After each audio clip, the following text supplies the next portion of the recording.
नमस्कार, मी जी किरण. स्पर्धा विश्व ऑनलाईन अकॅडमीमध्ये तुमचं सर्वांचं स्वागत. मॅथ्स अँड रिझनिंग त्या कोर्समधील चॅप्टर सरासरी याच्यातला हा तिसरा व्हिडिओ आहे. प्रत्येक प्रकारचा एक एक टाईप आपण बघतोय. याच्यामध्ये टाईप नंबर 10 म्हणजे टाईप 10. आता हे कशा पद्धतीचे गणित विचारले जातात बघा.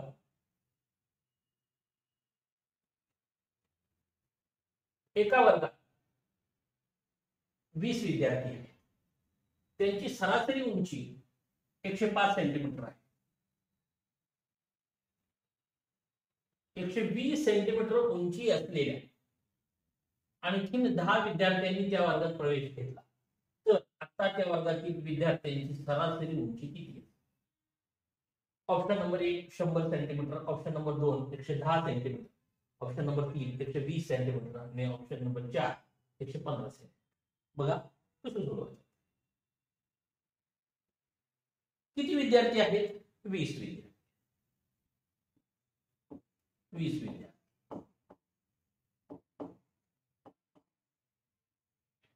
सरासरी किती आहे? 105.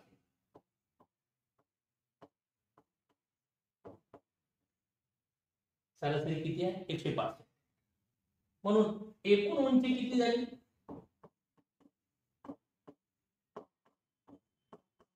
20 गुणिले 105. 20 0 0 5 2 10 5 1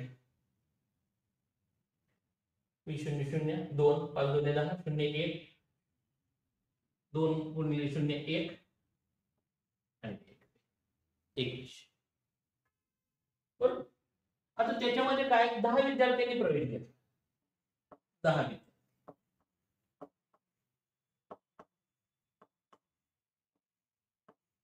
किती आहे सरासरी आता त्यांची? 120 आहे. सरासरी किती आहे? 120 आहे. म्हणजे एकूण उंची किती झाली?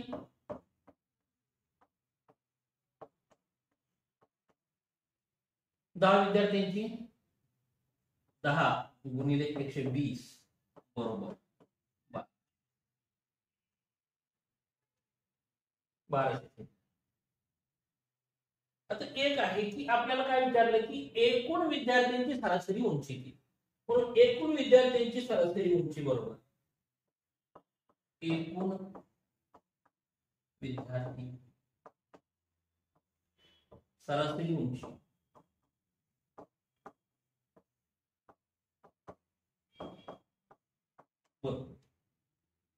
काय आहे? एकूण उंची डिवाइडेड बाय एकूण विद्यार्थी.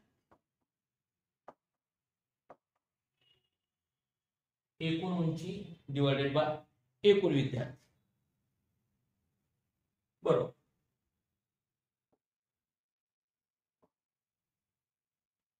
एकूण उंची ही 2100 आणि हे 12.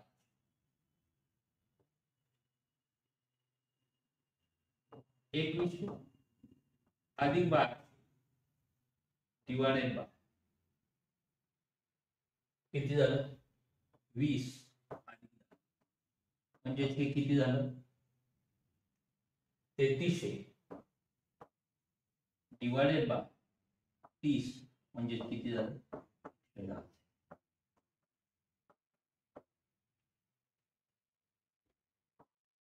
हे शून्यला हे शून्य गेलं. 3 1 3 किती आली सरासरी उंची? 110. येते लक्षात. 20 विद्यार्थ्यांची सरासरी उंची 105 आहे म्हणून 20 गुणिले 105 बरोबर 2100 आलं. 10 विद्यार्थ्यांची सरासरी उंची 120 आहे म्हणून एकूण उंची 10 विद्यार्थ्यांची 10 गुणिले 120 बरोबर 1200 आलं. आपल्याला एकूण विद्यार्थ्यांची सरासरी उंची काढायची आहे म्हणून एकूण उंची डिवाइडेड बाय एकूण विद्यार्थी. एकूण विद्यार्थी उंची किती झाली? 2100 प्लस 1200 3300 झाली. डिवाइडेड बाय 20 अधिक 10 म्हणजे 30 झालं. 3300 डिवाइडेड बाय 30 म्हणजे किती आलं? 110 सेंटीमीटर. Option number 2. पण हे जर गणित तुम्हाला डायरेक्ट सोडवायचं असेल तर ते कसं सोडवायचं? आपल्याला हे डायरेक्ट क्विक मेथड कसं सोडवायचं?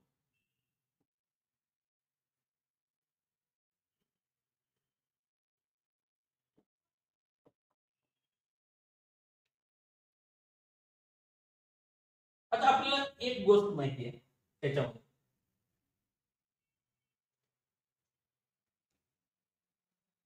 एका स्टेप मध्ये पण हे उत्तर काढता येईल, पण आपण 2 स्टेप मध्ये कन्वर्ट करूया तुम्हाला समजण्यास.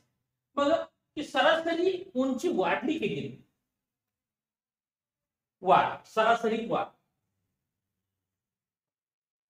सरासरी वाढ, बरोबर, सरासरी वाढ. आता मला एक सांगा, पहिली उंची किती होती? सरासरी उंची 105 होती, नंतर किती झाली? 120 झाली. म्हणजे फरक कितीचा पडला हो? 15. 120 वजा 105. किती लोक आहेत हे 120 वाले? 10 विद्यार्थी आहेत. म्हणजे एवढी उंची एक्स्ट्रा झाली ना, एवढी उंची एक्स्ट्रा झालेली ही आपल्याला डिवाइड करायची आहे. किती लोकांमध्ये डिवाइड करायची ही? तर टोटल लोकांमध्ये डिवाइड करायची, बरोबर. टोटल लोक किती आहेत? टोटल लोक आपल्याकडे 20 प्लस 10.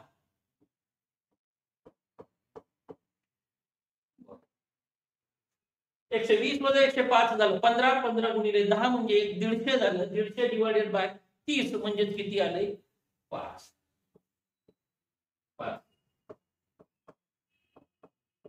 वाढ किती आली? 5 सेंटीमीटरची. म्हणून नंतरची सरासरी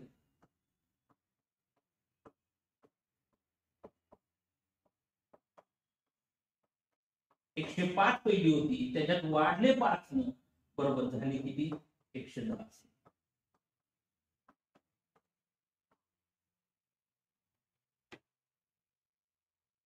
येते लक्षात? किती होती? पहिली 105 होती, वाढलेली 5 सेंटीमीटर वाढतीये, म्हणजे झाली किती? 110. हे एका स्टेप मध्ये मांडता येईल. फक्त हे 105 इथं प्लस लिहावं. 105 प्लस 10 कंसात 120 वजा 105 डिवाइडेड बाय 20 अधिक 10. एकच स्टेप उत्तर काढते. पण हे तुम्हाला जस्ट समजावं म्हणून मी 2 स्टेप मध्ये केलं. पेपर मध्ये ज्याला हे कळेल त्याने एकच स्टेप मांडायची, उत्तर काढ. येतं लक्षात? बघा व्यवस्थित बघा कशा पद्धतीने हे सोडवलंय ते. पुढचा प्रश्न टाइप ए, बी व सी यांचे सरासरी वजन 45 किलोग्राम. जर ए व बी यांचे सरासरी वजन 40 किलोग्राम असून बी व सी यांचे सरासरी वजन 43 किलोग्राम आहे, तर बी चे वजन? Option number 1 17 kilogram, option number 2 20 kilogram, option number 3 26 kilogram, option number 4 31 kilo. सोपं गणित आहे.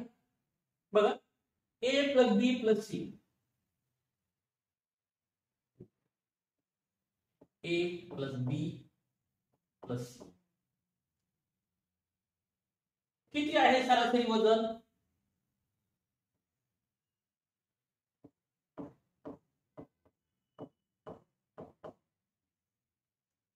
किंवा आपण डायरेक्ट लिहू, बरोबर.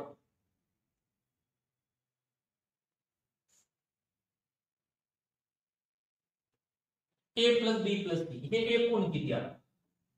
सरासरी किती आहे? 45 गुणिले 3.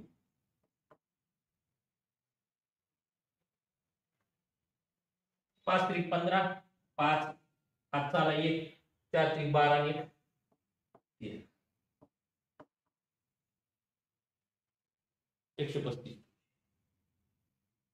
ए प्लस बी किती होणार?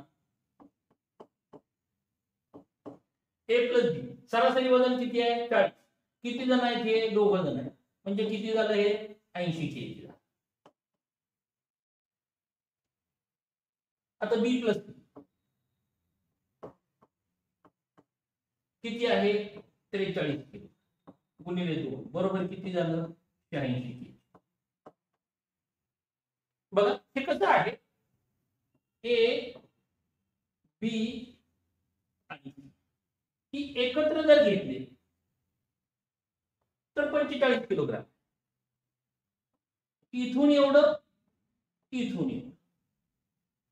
म्हणजे हे दोन्हीचं हे जर घेतलं, AB जर घेतला तर हे 40, BC घेतला तर हा आहे 43 आणि हे एकूण आहेत ते आहेत 45.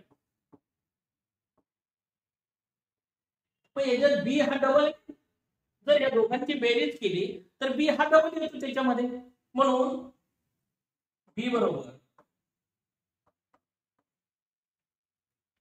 कंसात A plus B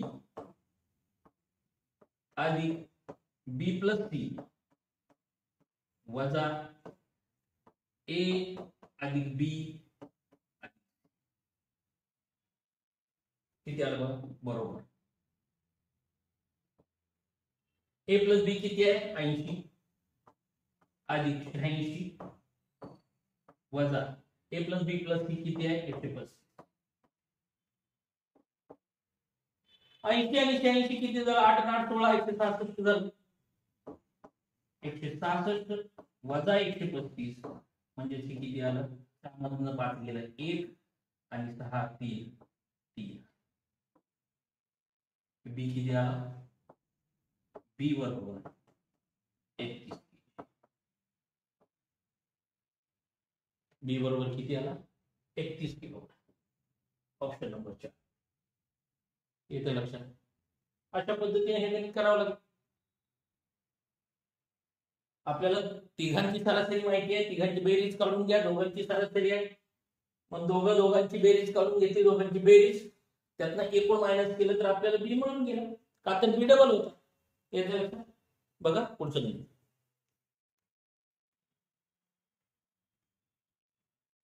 type 12 type number 12.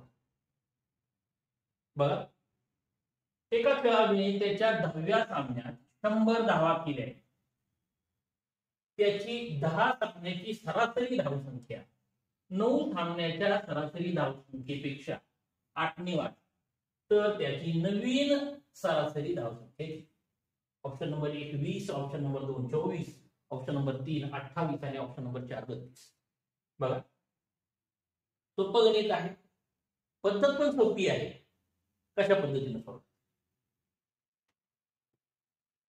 आता 9 सामन्याची सरासरी धावसंख्या वाढते किती न 8 न वाढते. मग आपण पाठीमागचं मानायचं, ज्यावेळेस पण मानायचं त्यावेळेस पाठीमागचं मान. समजा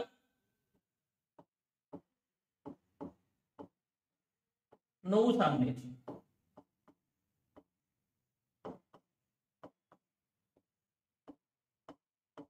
सरासरी धावसंख्या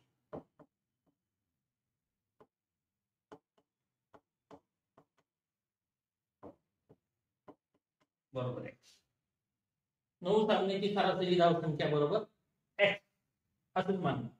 म्हणून 9 सामने एकूण धाव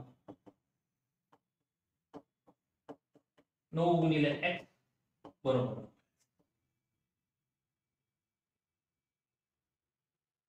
10 सामने 10व्या सामने किती धावा केल्या त्यानं 100. 10व्या सामन्यात 100 धावा केल्या, मग सरासरी किती झाली 10 सामने सरासरी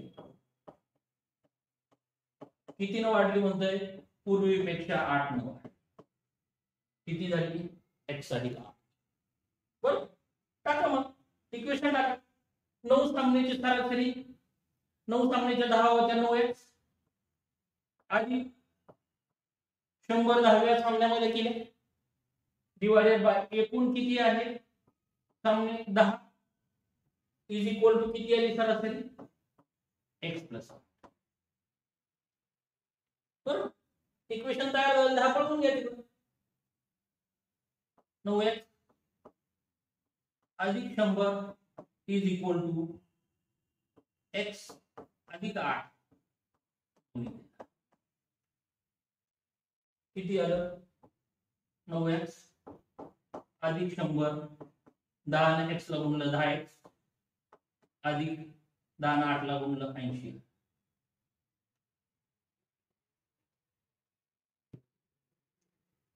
9x अधिक 100 बरोबर 10x अधिक 80 आहे.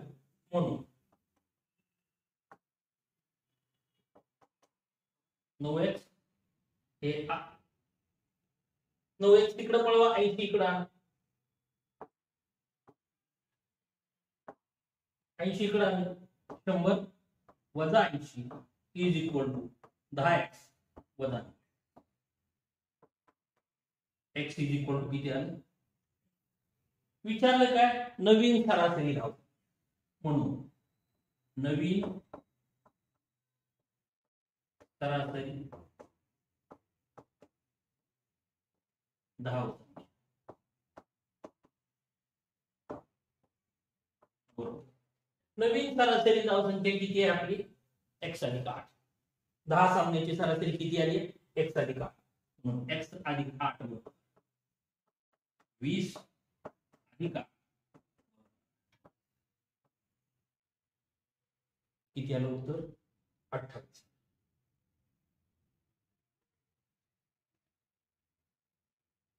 Option number 3. Option number 3.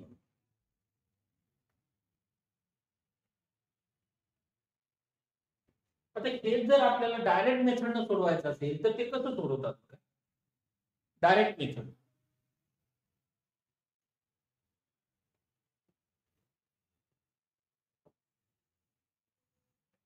Quick method.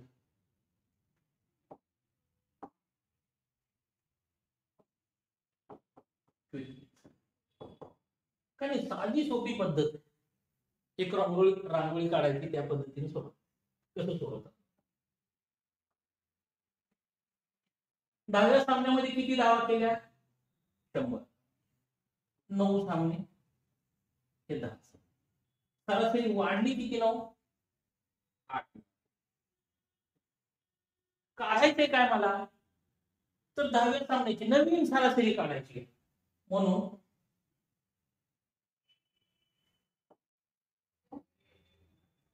मी याला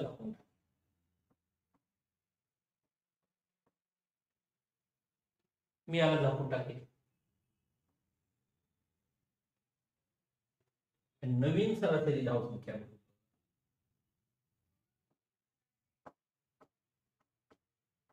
नवीन सरासरी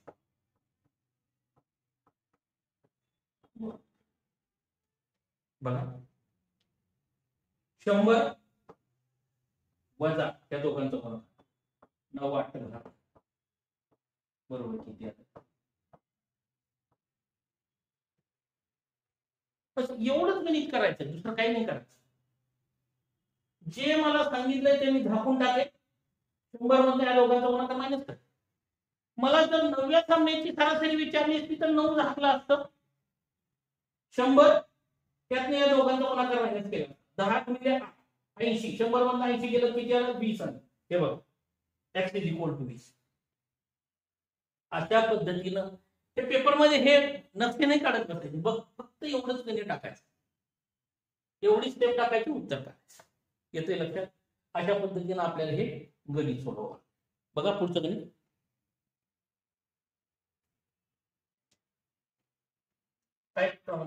क्रिकेटच्या 15व्या सामन्यात विराट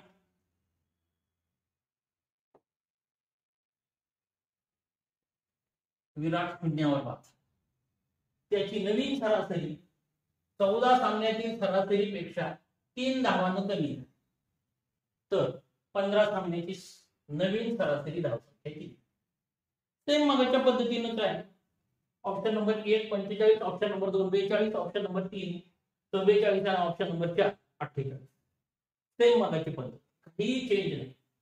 14 सामन्याची सरासरी समजा 14 सामने सरासरी धावा x. 14 सामन्याची सरासरी धावा जर x मानल्या तर एकूण धावा किती झाल्या? 14x. 14 गुणिले x बरोबर 14. 15व्या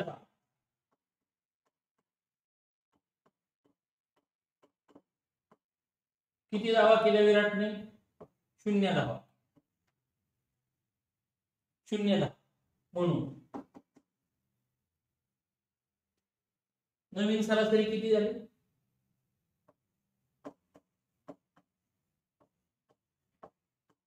नवीन सरासरी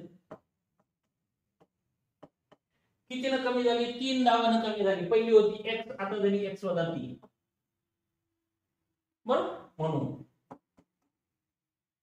पहिले 14 सामन्याची एकूण धावा 14x अधिक 0 डिवायडेड बाय किती आहेत आता?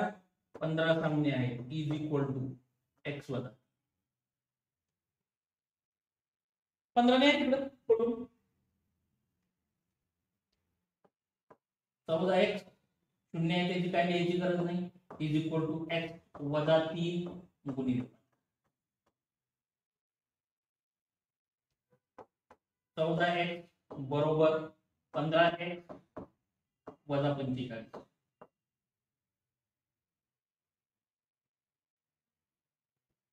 म्हणून 45 तिकडं आणा, 14 तिकडं, 15x वजा 14.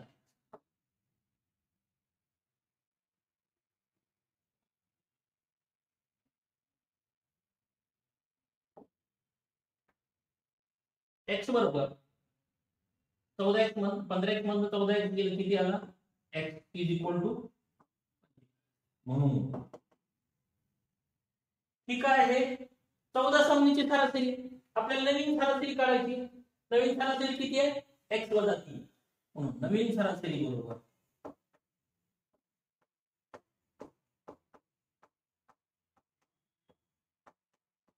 x वजा 3 बरोबर 45 वजा 3 बरोबर 42 10. Option number 2. अशा पद्धतीनं नवीन सरासरी आहे. सेम मगाची पद्धत होती, दुसरं तिसरं काय नाही. हे जर क्विक मेथडला टाकायचं असेल तर कसं करतो बघा. क्विक मेथड सेम मगाची पद्धत आहे, दुसरं तिसरं काय कसं सोडवलं बघा. 15 सामन्यात किती धावा केल्या? 0. हे 14 सामने, हा 15. किती न कमी झाली? 3 न कमी, म्हणून वजा.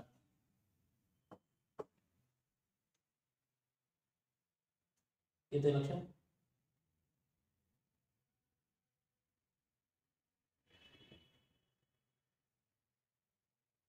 काढायचं काय आपल्याला? नवीन सरासरी धावा बरोबर, म्हणजे 15. हे झाकून टाकायचं.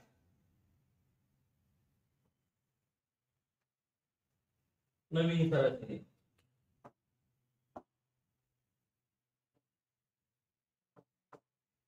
नवीन सरासरी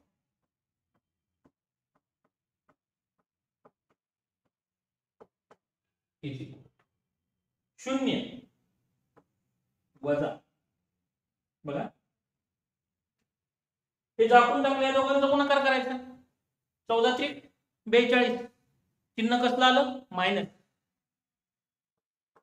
14 गुणिले वजा 3, 14 चे 42 मायनस मायनस 42 आलं कंसाच्या बाहेर. मायनस चिन्ह आहे म्हणजे काय झालं? प्लस झालं. म्हणजे इज इक्वल टू किती आलं? 42. नवीन सरासरी किती आली? 42. काय हो, एवढंच स्टेप आहे. एकच स्टेप मांडायची, उत्तर काढायची. एवढं सगळं लिहित बसायची गरज नाही. येते लक्षात? फक्त ती स्टेप तुम्हाला टाकता आली पाहिजे. इथं कमी झाली तर मायनस घ्या. याच्यातून यांचा गुणाकार मायनसच करायचा. फक्त चिन्ह ऍडजस्ट करायची लगेच. मायनस मायनस असेल तर मायनस मायनस प्लस होऊन जाईल. येते लक्षात? अशा पद्धतीने हे आहे. किती आलं उत्तर? Option number 2 42. बघा पुढचा प्रश्न आहे टाइप नंबर 14. अमितची सरासरी दिवसाला 6 कम्प्युटर सर्व्हिस कॉल आणि नितीनची सरासरी दिवसाला 8 कम्प्युटर सर्व्हिस कॉल अशी आहे. म्हणजे एका कॉल सेंटर मध्ये काम करतात. अमितचा सरासरी दर नितीनच्या दराच्या 302 आहे, 2 पट आहे. नितीनने एका महिन्याला 8,000 रुपये मिळवले, तर अमितने या महिन्याला किती रुपये मिळवले? ऑप्शन नंबर ए 6,000 रुपये, ऑप्शन नंबर 2 10,000 रुपये, ऑप्शन नंबर 3 7,000 रुपये, ऑप्शन नंबर 4 9,000. साधं सोपं गणित आहे, पाठीमाग हे आयोगाला विचारलेलं गणित आहे. वरिष्ठ परीक्षामध्ये अशा पद्धतीनं गणित विचारलं जा. आता काय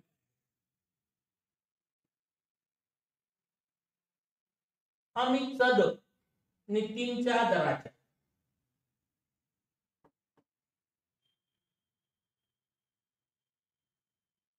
अमितचा दर नितीनच्या दराच्या 302 पट. हा झाला अमित, हा झाला नितीन.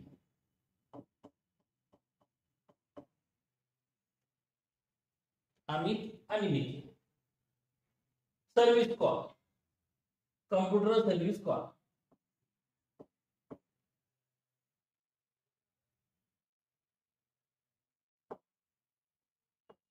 कम्प्युटर कॉल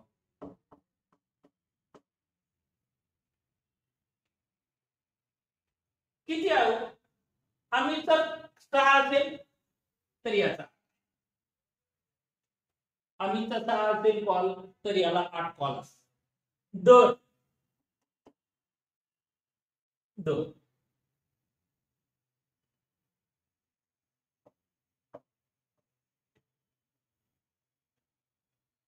दर किती आहे?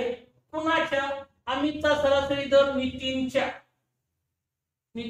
दराच्या. जो च्या असतो ना तो बेस असतो. म्हणजे अमित 302 कुणाच्या? तर नितीनच्या. म्हणजे हा झाला नितीन आणि हा झाला. येतंय लक्षात? म्हणजे अमितला 3 रुपये तर नितीनला किती? 2. बघा म्हणजे यांचं किती झालं? साहित्रिक 18 रुपये आणि 8 दुनी 16. 16 रुपये नितीनला मिळाले तर 18 रुपये अमितला मिळतात. पण नितीनला 8,000 रुपये मिळाले तर अमितला किती मिळतील? 16चे निम्म 8 त्याचा 1000 मल्टिप्लाय बाय 1000. बरोबर. 18चे निम्म 9 मल्टिप्लाय बाय 1000 म्हणजे याला 9,000 रुपये मिळतील. उत्तर काय आलं? 9,000. अमित 9,000. Option number 4. 16ला जर 8,000 तर 18ला किती? अशा पद्धतीने सोडवायचं. साधी गोष्ट आहे. 16चे निम्म 8 आहे, 18चे निम्म 9 असेल म्हणजे 9,000 रुपये याला मिळतील. अशा पद्धतीने हे गणित सोडवायचं होतं. याच्यामध्ये दुसरं तिसरं इतर कन्सेप्ट काय नव्हता किंवा जास्त गणित करायची गरज नव्हती. महिन्याला दिले म्हणून 30 न गुणच बसू नका. इथं 30 न गुण परत इथं 30 न परत कॅन्सलच होणार आहे. त्यामुळे 30 न गुणाच्या भानगडीत पडू नका. डायरेक्ट एका दिवसाचा काढून घ्या, त्याच्यानुसार मॅनेज करा. उत्तर आलं किती? 9,000. बघा पुढचं गणित. काय 15. एका रांगेतील 7 मुलांच्या गुणांची सरासरी 24 असतो. पहिल्या 4 मुलांच्या गुणांची सरासरी 22. शेवटून 4 मुलांच्या गुणांची सरासरी 27. तर चौथ्या मुलाचे गुण किती? Option number 1 23, option number 2 24.5, option number 3 25.5 आणि ऑप्शन नंबर 4 8. बघा प्रकार कसा आहे. यस 2 3 4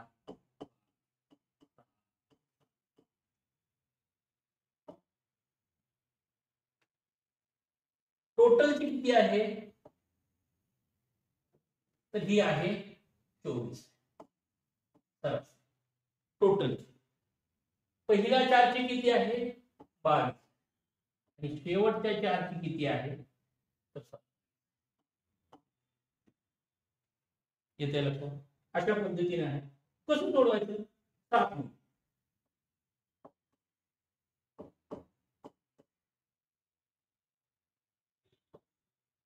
एकूण डायरेक्ट अंगणगणित करूया एकूण गुण सरासरी किती आहे 24 आहे म्हणून 24 गुणिले 7 24 25 असते 24 सत्तर 44 24 सत्तर 68 108 बरोबर 4 मध्ये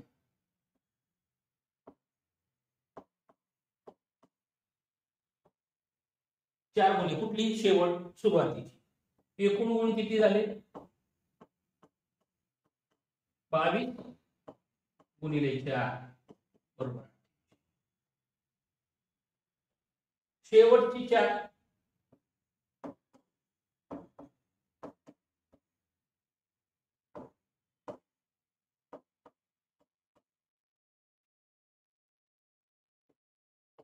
एकूण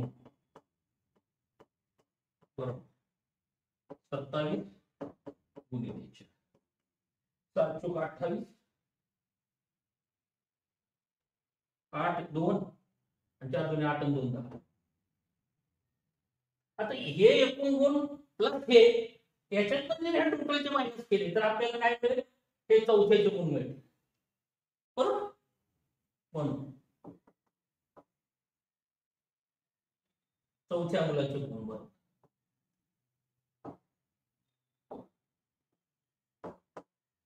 चौथ्या मुलाचे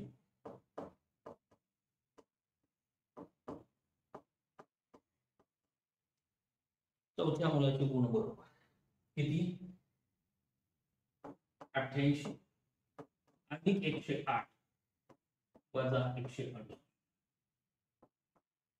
88 अधिक 108 किती झालं 8 आणि 8 16 6 हात चाले 1 8 आणि 1 9 1 वजा 168 16 8 गेलं 8 राहिलं बरोबर 1 इथं 9 मधनं 7 गेले 2 1 ला 1 चौथ्या मुलाचे गुण किती असतील 8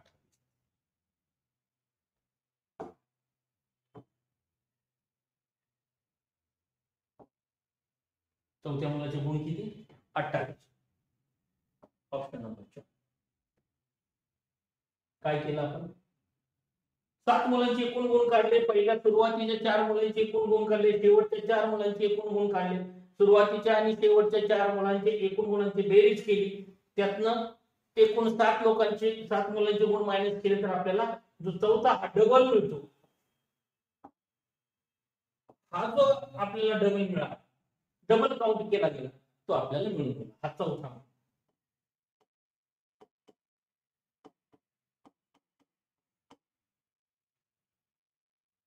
बरोबर हे जर डायरेक्ट सोडवायचं असेल तर कसं सोडव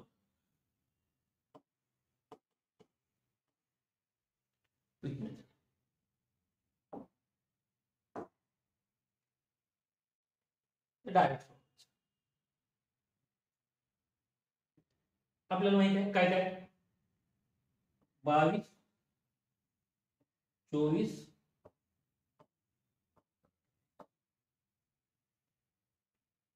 टोटलचं किती आहे 24 बरोबर टोटलचं किती आहे 24 आहे किती मुलं आहेत 4 फरक कितीचा पडला 2चा किती मुलं इथं आहेत 4 फरक कितीचा आहे 3चा म्हणून चौथ्या मुलाचे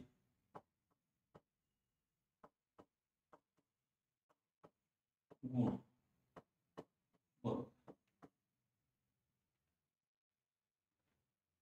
24 अधिक कंसात 4 3 12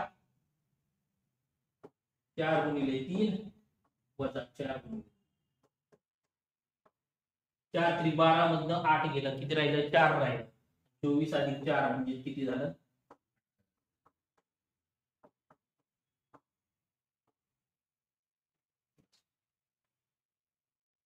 येतंय लक्षात कशा पद्धतीने हे सोडवलं?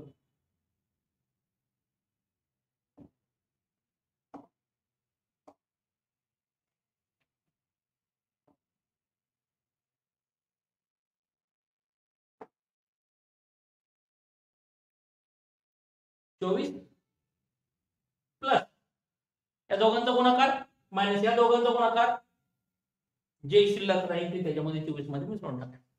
उत्तर चौथ्या मुलाची गुण मिळून जातं. येतंय लक्षात? बघा पुढचं गणित सेम अशाच पद्धतीने. आता हे कसं आहे, डबल ओव्हरलॅप होतं.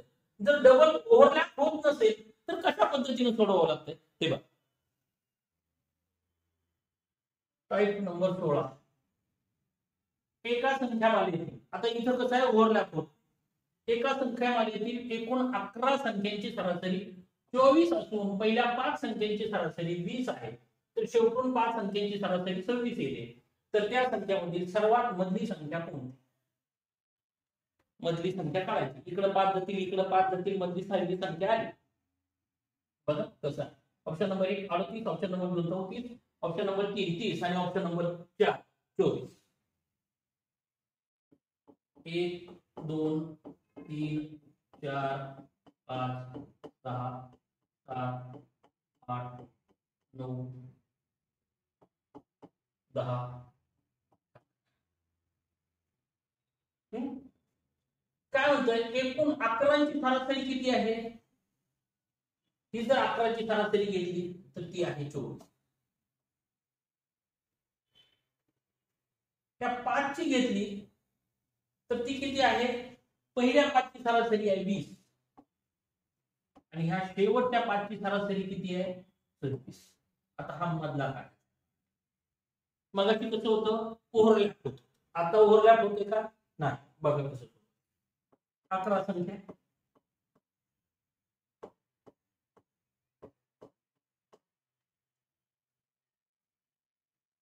एकूण बेरीज 11 गुणिले 24, 11 गुणिले 24, 24 एक 24, 4 2 आणि 24 आणि 2 26, 264. पहिल्या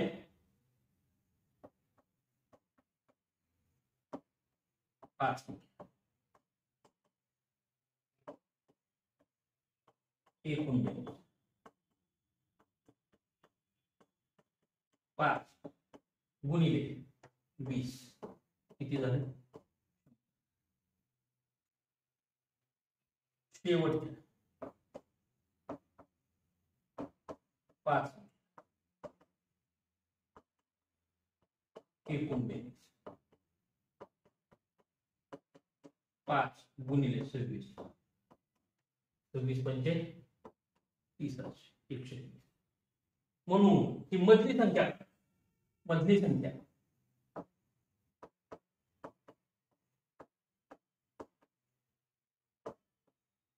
कंसात किती आहे? बरं 26 संख्या आली बरोबर. आता काय करावं लागेल? याच्यातून या दोघांची बेरीज वजा करायची. 264 वजा कंसात 100 अधिक 130. 100 अधिक 130 म्हणजे 230 झालं. 230 264 मधनं 230 गेला, किती राहिलं? खाली 34. मधली संख्या किती असेल? ऑप्शन नंबर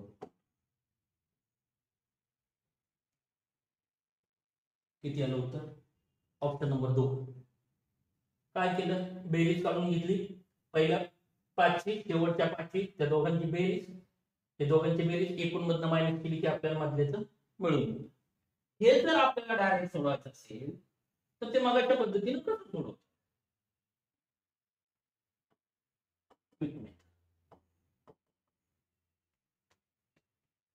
तिथं कसं केलं होतं आपण बघा.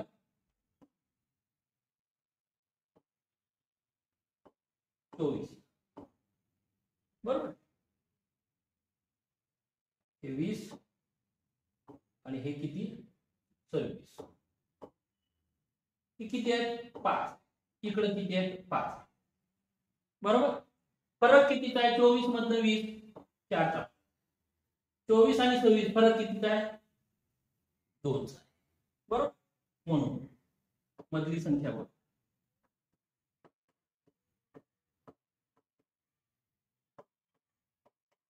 24.